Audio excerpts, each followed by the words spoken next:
नमस्कार, आप देख रहे हैं आज तक। आपके साथ मैं हूं अंजना ओम कश्यप। 15 अगस्त करीब है, लेकिन आज देश का मिजाज क्या है यही हम बताने की कोशिश आपको कर रहे हैं। इंडिया टुडे सी वोटर के सर्वे के मुताबिक अगर आज हो चुनाव तो किसकी बनेगी सरकार, कौन सी पार्टी सबसे ज्यादा सीटें लाएगी, कौन सी पार्टी सबसे ज्यादा वोट परसेंटेज और कौन सा है वो नेता जिसको सबसे लोकप्रिय मान रही है देश की जनता, ये हम आपको बताएं। उससे पहले आपको इस सैंपल साइज के बारे में एक बार फिर से बता देते हैं, जो तमाम दर्शक हमारे साथ नए सिरे से जुड़े हैं, क्योंकि हमने इस सर्वे में 1,22,016 लोगों का सैंपल साइज रखा है। सर्वे की तारीख है फरवरी 2022 से लेकर 9 अगस्त 2022। 9 अगस्त क्यों महत्वपूर्ण है, वो इसलिए क्योंकि 9 अगस्त को बिहार में एनडीए टूट गया और हमने उस दिन भी स्नैप पोल करके कई लोगों से बातचीत की, तो बिहार भी फैक्टर इन हो रहा है। यानी उत्तर प्रदेश, आप समझ लीजिए उत्तर प्रदेश का चुनाव, उसके नतीजे वहां से लेकर आप पहुंच जाइए बिहार तक, और बिहार में जो ये टूट हुई है एनडीए के अंदर और महागठबंधन में शामिल हो गए हैं नीतीश कुमार, उसका भी असर दिखेगा। लेकिन अब हम शुरुआत करने वाले हैं उन आंकड़ों के साथ जिसका था आपको इंतजार, क्योंकि अगर आज हो चुनाव तो कौन सी पार्टी सबसे बड़ी पार्टी बनकर उभरेगी।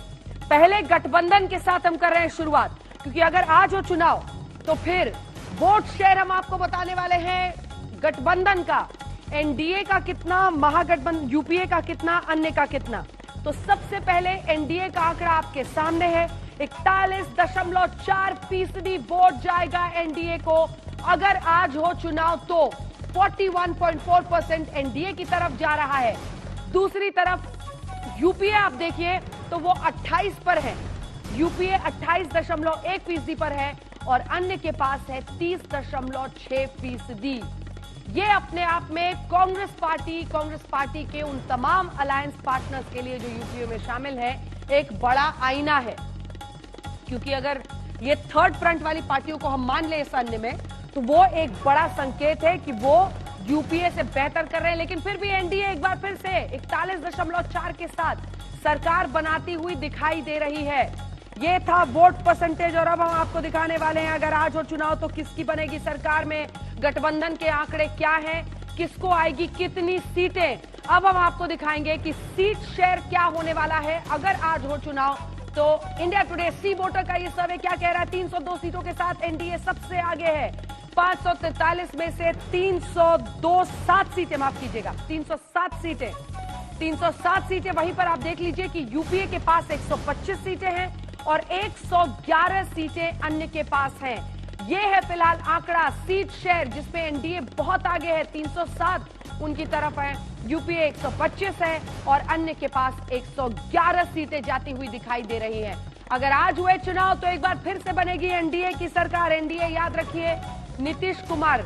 लेकिन अब हम आपको दिखा रहे हैं जो बदलाव आया है बिहार की वजह से। ये स्नैप पोल हमने किया था, ये आंकड़ा आपके सामने रख रहे हैं, ध्यान से देखिएगा सुधांशु जी। जो 307 आपको 1 अगस्त तक आ रहा था इस सर्वे के मुताबिक, उसमें 21 सीटों की गिरावट हो गई है 10 अगस्त तक। यानी तेजस्वी की तरफ नीतीश कुमार का चले जाना एनडीए को 21 सीटों का नुकसान पहुंचा रहा है। और इसमें भी एक बड़ा हिस्सा स्नैप पोल में ये कहता है कि तेजस्वी यादव आरजेडी को फायदा होगा, नीतीश कुमार को नहीं होगा। यूपीए पर आ जाइए तो +21, क्योंकि वही यूपीए की बनी है सरकार, और अन्य को 111।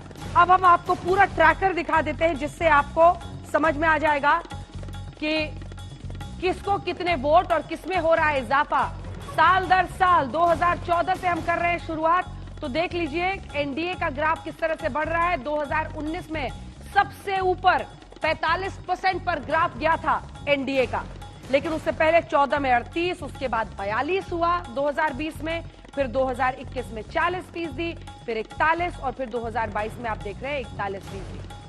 और अब हम आपको दिखा रहे हैं यूपीए का 23 से पहुंचे 27 पर, 27 से 27 पर, 27 से 28 पर, 28 पे 28 पे ही रह गए। यानी 23 से लेकर 28 के बीच में यूपीए का सफर रहा है। अब हम आपको सीट्स का ट्रैकर जरा दिखा रहे हैं।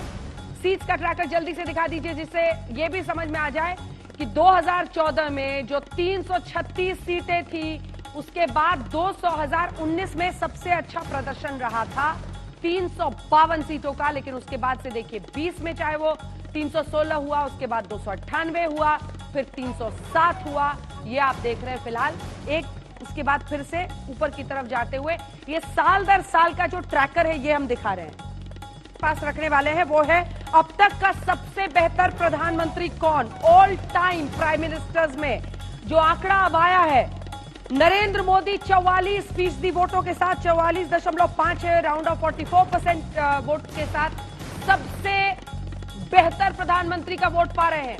वहीं दूसरी तरफ अब दूसरे नंबर पर अटल बिहारी वाजपेयी हैं 17% वोटों के साथ, जैसा कि आप देख रहे हैं। तीसरे पायदान पर अब इंदिरा गांधी हैं 13% वोटों के साथ, इंदिरा गांधी को दिखाइए 13%। मनमोहन सिंह 8% वोटों के साथ हैं चौथे नंबर पर, और जवाहरलाल नेहरू 5.4% वोट उनको मिले हैं इस सर्वे में, और वो 5वें नंबर पर हैं। तो ये हमने ऑल टाइम प्राइम मिनिस्टर्स की लोकप्रियता को लेकर जब सवाल पूछा तो सबसे आगे प्रधानमंत्री नरेंद्र मोदी 44.5% वोटों के साथ, 17.2 पर अटल बिहारी वाजपेयी, 13% पर इंदिरा गांधी, उसके बाद मनमोहन सिंह और फिर जवाहरलाल नेहरू। अब हम आपको दिखाने वाले हैं मोदी सरकार में सबसे बेहतर मंत्री किसे मान रही है जनता। जब हमने ये सवाल लोगों से पूछा तो इंडिया टुडे सी वोटर का ये सर्वे कौन से मंत्री पर मुहर लगा रहा है, नितिन गडकरी 22% वोटों के साथ सबसे आगे हैं, उसके बाद राजनाथ सिंह है 20% वोटों के साथ, और फिर तीसरे नंबर पर अमित शाह, गृह मंत्री को आप देखेंगे, अमित शाह 17% वोट उन्हें मिले हैं, 5% एस जयशंकर को मिले हैं, और उसके बाद 5वें नंबर पर स्मृति ईरानी आती हैं, स्मृति ईरानी को 5% वोट मिले हैं।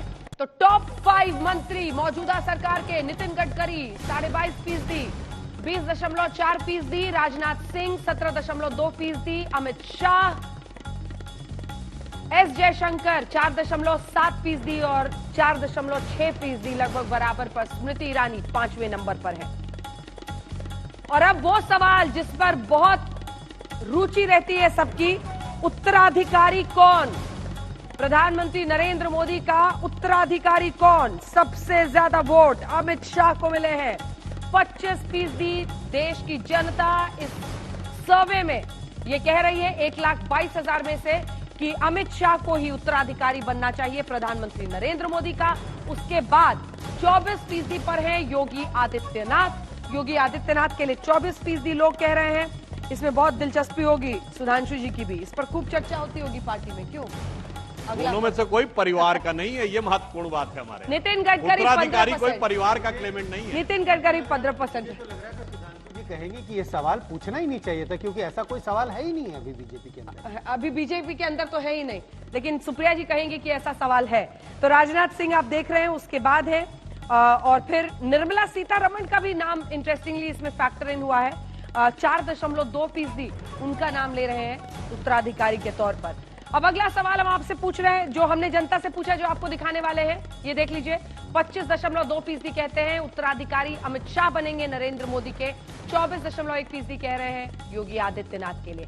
अगला सवाल, विपक्ष का कौन सा नेता सबसे ताकतवर, सबसे अच्छा नेता कौन? तो अरविंद केजरीवाल पर 27% लोगों ने वोट किया है। उसके बाद ममता बनर्जी है 20% वोटों के साथ। उसके बाद तीसरे नंबर पर दिखा दीजिए राहुल गांधी, उसके बाद नवीन पटनायक 5% के साथ। अब सुप्रिया जी ये कहीं ना कहीं जनता के मन को टटोल कर ये तमाम बातें आ रही है। 4% शरद पवार के लिए भी विपक्ष के नेता के तौर पर कह रहे हैं। हम जल्दी से 2 आंकड़े और बचे वो दिखा के उसके बाद चर्चा कर लेंगे।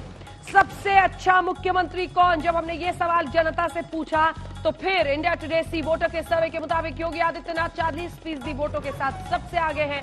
दूसरे पायदान पर अरविंद केजरीवाल है, अरविंद केजरीवाल के लिए 22% लोगों ने वोट किया है, 22.3% दरअसल है। उसके बाद 8.8 9% राउंड ऑफ होकर के ममता बनर्जी के लिए 9% लोगों ने कहा है, और एमके स्टालिन के लिए 5% लोगों ने वोट किया है। वाईएसआर के लिए देखिए दिलचस्प है ये नंबर्स संजय जी। उसके बाद वाईएसआर आते हैं और फिर नवीन पटनायक आते हैं, लगभग बराबर के 3.9 उनका, 3.6 राउंड ऑफ करके 4% वोट होता है। कांग्रेस में कौन सुधार ला सकता है, ये सवाल भी हमने पूछा है जनता से।